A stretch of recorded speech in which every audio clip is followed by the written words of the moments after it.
તો આણંદના ઉમરેઠ વિધાનસભાની પેટા ચૂંટણી અને સ્થાનિક સ્વરાજ્યની ચૂંટણીને લઈને ભાજપે પ્રચાર શરૂ કર્યો છે। ભાજપના પ્રદેશ પ્રમુખ જગદીશ વિશ્વકર્માએ ઉમરેઠ વિધાનસભા ઓડ વિસ્તારમાં ચૂંટણી પ્રચાર શરૂ કર્યો। સાથે જ જિલ્લા પંચાયત, કરમસદ, આણંદ મહાનગરપાલિકા અને આણંદ તાલુકા પંચાયતના પ્રચાર પ્રસાર માટે કાર્યકરો સાથે પ્રચાર પ્રસાર શરૂ કર્યો। આણંદ જિલ્લાની તમામ બેઠકો કબજે કરવા એડી ચોટીનું જોર લગાવવા છે। અહીં જગદીશ વિશ્વકર્માએ કાર્યકરો સાથે વાર્તાલાપ પણ કર્યો હતો। ચૂંટણી માટે વિકાસ સંકલ્પ સભાનું પણ આયોજન કરાયું હતું, જેમાં કેબિનેટ મંત્રી તેમજ રાજ્યના પૂર્વ ગૃહમંત્રી હાજર રહ્યા। પંચાયત અને તાલુકા પંચાયતની ચૂંટણીઓમાં પણ સમગ્ર આણંદની અંદર ભાજપનો ભગવો લહેરાવવા માટે પ્રદેશ અધ્યક્ષ જગદીશભાઈ વિશ્વકર્માએ લોકોને અપીલ કરી અને આપ સૌ સમગ્ર જિલ્લામાં ભાજપના કમળને વિજયી બનાવો। તો બનાસકાંઠામાં ધાનેરા ધારાસભ્ય માવજી દેસાઈ ભાજપમાં જોડાયા બાદ પ્રથમ વખત ચૂંટણી પ્રચાર માટે મેદાને ઉતર્યા। તેમણે ભાજપનો ખેસ પહેરીને ધાખા ખાતે જિલ્લા પંચાયત ચૂંટણી કાર્યાલયનું ઉદ્ઘાટન કર્યું અને પ્રચાર અભિયાનની શરૂઆત કરી। અગાઉ 2022માં અપક્ષ તરીકે જીતેલા માવજીભાઈ દેસાઈના ભાજપમાં પ્રવેશથી બનાસકાંઠામાં રાજકીય સમીકરણોમાં ફેરફાર જોવા મળી રહ્યો છે। સમાજમાં તેમની પકડના કારણે સ્થાનિક સ્વરાજ્યની ચૂંટણીમાં ભાજપને ફાયદો થવાની ચર્ચાઓ રાજકીય વર્તુળમાં તેજ બની છે। ત્યારે આજે ભારતીય જનતા પાર્ટીના શ્રેષ્ઠ નેતૃત્વનો હું આભાર માનું છું કે ક્યાંક ઘર પરિવારની અંદર મનદુખ થયા હોય, મતભેદ થયા હોય, પરંતુ ભારતીય જનતા પાર્ટીના શ્રેષ્ઠ નેતૃત્વે ફરીથી પાર્ટીની અંદર મને ઘર વાપસી કરાવી હોય ત્યારે હું શ્રેષ્ઠ નેતૃત્વનો ખૂબ ખૂબ આભાર માનું છું। અને ધાનેરામાં પણ ડબલ એન્જિન સરકાર ડબલ તાકાતથી સમગ્ર ધાનેરા તાલુકાની 5 જિલ્લા પંચાયત અને તાલુકા પંચાયત ભારતીય જનતા પાર્ટીની બનશે, એના માટે તન મન ધનથી અમે બધા પ્રયત્ન કરીશું। તો વડોદરામાં 11 ભાજપ કાર્યકરોને સસ્પેન્ડ કરવા બાબતે ભાજપ પ્રવક્તા અનિલ પટેલનું નિવેદન।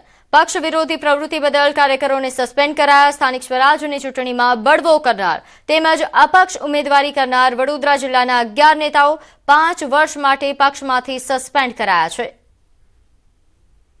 પક્ષના ઉમેદવારની વિરુદ્ધમાં ફોર્મ ભરીને લડ્યા હોય અને જો જિલ્લાના પ્રમુખે પ્રદેશને રિપોર્ટ કરતું હોય છે અને પ્રદેશ પ્રમુખની પાસે આ સંગઠનની દ્રષ્ટિથી પણ અધિકાર છે અને તાત્કાલિક એમાં નોટિસ ઇસ્યુ કર્યા વિના પણ એમને પાર્ટીમાંથી સસ્પેન્ડ કરી શકાય છે। તો ગીર સોમનાથ જિલ્લાની ઉના નગરપાલિકા ચૂંટણીને લઈને રાજકીય હલચલ તેજ બની છે। ભાજપે વોર્ડ નંબર 7માં ગુજરાતના ખ્યાતનામ લોક ગાયિકા રાજલ બારોટને મેદાનમાં ઉતાર્યા। ત્યારે રાજલ બારોટે ચૂંટણી પ્રચારનો ભવ્ય પ્રારંભ કર્યો। રાજલ બારોટે મહાકાલેશ્વર મહાદેવ તેમજ માતાજીના મંદિરે દર્શન કરી ચૂંટણી પ્રચારની શરૂઆત કરી। ઉનાના ધારાસભ્ય કેસી રાઠોડ પણ તેમની સાથે પ્રચારમાં જોડાયા હતા। રાજલ બારોટે વૃદ્ધોના આશીર્વાદ લીધા અને બાળકોના માથે હાથ ફેરવી સ્નેહ વ્યક્ત કર્યો અને યુવાનો સાથે સંવાદ કર્યો। સાથે જ ઉના નગરપાલિકામાં ભાજપની જંગી જીતનો વિશ્વાસ વ્યક્ત કર્યો। બધાનો ખૂબ સાથ સહકાર છે અને અમારી એ જ કોશિશ છે કે અમે જંગી બહુમતીથી ભારતીય જનતા પાર્ટીને વિજયી બનાવશું। ઉના શહેર તો કોંગ્રેસ મુક્ત થઈ ગયું છે, એટલા માટે આપણે કહી શકાય કે કોંગ્રેસનો એક પણ ઉમેદવાર આજે નગરપાલિકાનો સભ્ય ચૂંટણી લડતા નથી અને સંપૂર્ણ ભરોસો છે કે 27 વર્ષથી ભારતીય જનતા પાર્ટી નગરપાલિકા હોય ત્યારે ફરી એકવાર જંગી બહુમતીથી અમારા 23 સભ્યો ચૂંટાઈને આવવાના છે, એમાં કોઈ શંકાને સ્થાન નથી। સ્થાનિક સ્વરાજની ચૂંટણીઓના પડઘમ ભાગી ચૂક્યા છે અને અલગ અલગ પાર્ટીઓના નેતાઓ છે તે મતદારોને મનાવવા માટે પ્રયાસ કરી રહ્યા છે। ત્યારે જોઈ શકાય છે જે પ્રમાણે ઉના નગરપાલિકાની અંદર પ્રખ્યાત લોકગાયક કલાકાર અને ઉના નગરપાલિકાના ભાજપમાંથી ઉમેદવારી કરતા જે રાજલબેન બારોટ છે તેઓએ હાલ મહાકાલેશ્વરના આશીર્વાદ લઈ અને પ્રસારના શ્રી ગણેશ કર્યા છે। જોઈ શકાય છે બહોળી સંખ્યામાં લોકો છે તેઓ તેમની સાથે જોડાયા છે અને લોકો છે તેમને હાર તોડા કરી અને તેઓનું સ્વાગત પણ કરી રહ્યા છે। જોકે રાજલબેન બારોટની સાથે ઉનાના જે વોર્ડ નંબર 7ના તમામ 4 જે ઉમેદવારો છે તેઓ પણ હાલ તેમની સાથે જોડાયા છે। એટલે એક પ્રકારે કહી શકાય કે એક સમયે જે લોક ગાયિકા અને પ્રસિદ્ધ નામ ધરાવતા આ વ્યક્તિ છે કે જેમણે પ્રથમ વખત ઉના નગરપાલિકામાંથી ઉમેદવારી નોંધાવી છે અને તેમના દ્વારા હાલ પ્રસારના શ્રી ગણેશ છે તે કરવામાં આવ્યા છે અને તેમાં તેઓને બહોળો પ્રતિસાદ છે તે પણ મળી રહ્યો છે। દિનેશ સોલંકી, ન્યૂઝ 18 ગુજરાતી, ગીર સોમનાથ। આગળ વાત કરીએ પંચમહાલમાં ચૂંટણી પહેલા કોંગ્રેસને મોટો ઝટકો લાગ્યો છે. કોંગ્રેસ પ્રમુખ ચેતનસિંહ પરમારે રાજીનામું આપ્યું. કોંગ્રેસ છોડી તેમણે ભાજપનો ખેસ ધારણ કર્યો. ચૂંટણી ટાણે જ કોંગ્રેસના પ્રમુખે કોંગ્રેસ છોડ્યું છે. ત્યારે પ્રદેશ કોંગ્રેસ પ્રમુખ અમિત ચાવડાને તેમણે રાજીનામું પત્ર લખ્યું, જેમાં અંગત કારણોસર રાજીનામું આપ્યા હોવાનો ઉલ્લેખ કરાયો છે. પંચમહાલ જિલ્લા કોંગ્રેસના પ્રમુખ ચેતનસિંહ પરમારે આજે રાજ્યના નાયબ મુખ્યમંત્રી હર્ષ સંઘવીની ઉપસ્થિતિમાં કેસરિયા ધારણ કર્યો છે. આપણી સાથે ચેતનસિંહ પરમાર છે, તેઓને પૂછવાનો પ્રયત્ન કરીશું અને ચેતનસિંહ પરમારને જ પૂછીશું. આપે આજે ભાજપ જોઈન કર્યું છે, કોંગ્રેસથી શું નારાજગી થઈ અને કેમ ભાજપ જોઈન કર્યું છે?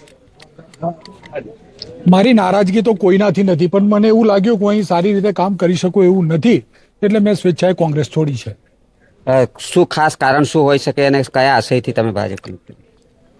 મારો આશય તો ખાલી એટલો જ છે કે ભાઈ આજે નાયબ મુખ્યમંત્રી હર્ષ સંઘવી જેવા જે યુવા જે કામ કરી રહ્યા છે, એમની કામ કરવાની એક શક્તિથી પ્રેરાઈને મને એવું લાગ્યું કે મારે પણ ભાજપમાં જે વિકાસની કામ કરી રહ્યો છે એમાં યોગદાન આપવું જોઈએ, એટલે મેં ભાજપ જોઈન કરી છે.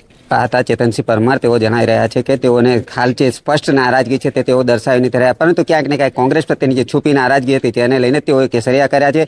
અને હાલ તો જણાવી રહ્યા છે કે મને કોઈ પણ ભારતીય જનતા પાર્ટીમાં કોઈ પણ હોદ્દાની કોઈ અપેક્ષા નથી, પરંતુ જે આગામી સમય છે, આગામી ચૂંટણીઓ છે, ત્યારે જે પ્રકારનો જે માહોલ હશે, ત્યારે જે પ્રકારનું જે વાતાવરણ ઊભું થશે, ત્યારે સમગ્ર બાબતો જોવા મળશે. પણ હાલ તો કહી શકાય કે કોંગ્રેસમાં સ્થાનિક સ્વરાજ્યની ચૂંટણી છે અને સ્થાનિક સ્વરાજ્યની ચૂંટણીમાં જ કોંગ્રેસને મોટો ઝટકો લાગ્યો છે. રાજેશ જોશી, ન્યૂઝ 18 ગુજરાતી, ઘોઘંબા.